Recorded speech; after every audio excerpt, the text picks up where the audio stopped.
Les parlementaires guadeloupéens ont adressé, jeudi 2 octobre, une interpellation au président de la République française au sujet de la détention de Steve Rouillard, ressortissant français incarcéré au Togo depuis le 6 juin.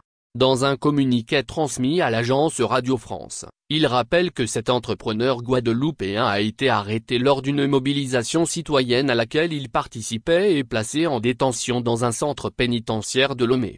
Réunis cette semaine à l'Élysée aux côtés d'autres élus ultramarins pour discuter de l'évolution statutaire des territoires d'outre-mer, les parlementaires ont profité de la rencontre pour évoquer la situation de leurs compatriotes. Par la voix du député Olivier Servat, ils expliquent avoir abordé la situation de Steve Rouillard directement avec Emmanuel Macron. Ils affirment également qu'ils ont demandé au président de la République son implication sur ce dossier en vertu de ses prérogatives en matière de politique étrangère.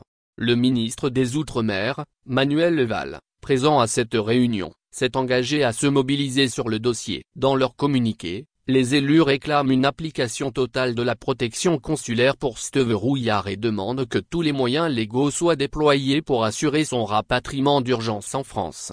Cette mobilisation fait écho à l'appel lancé fin juillet par Dominique Rouillard, père du détenu, sur Guadeloupe la première. « Qu'il rapatrie mon fils », implorait-il, dénonçant les conditions de détention de son fils de 44 ans, placé en provisoire. Après plusieurs jours d'incertitude, Dominique Rouillard avait pu l'avoir brièvement au téléphone, fin juin, juste avant son passage devant le juge d'instruction. Il était en pleurs, essoufflé et affaibli, racontait-il alors. Les signataires du communiqué. Le texte a été co-signé par 7 parlementaires guadeloupéens, les députés Christian Baptiste, Élie Khalifé, Olivier Servat et Max Mathiazin, ainsi que les sénateurs Victorin Lurel, Dominique Théophile et Solange Nadille.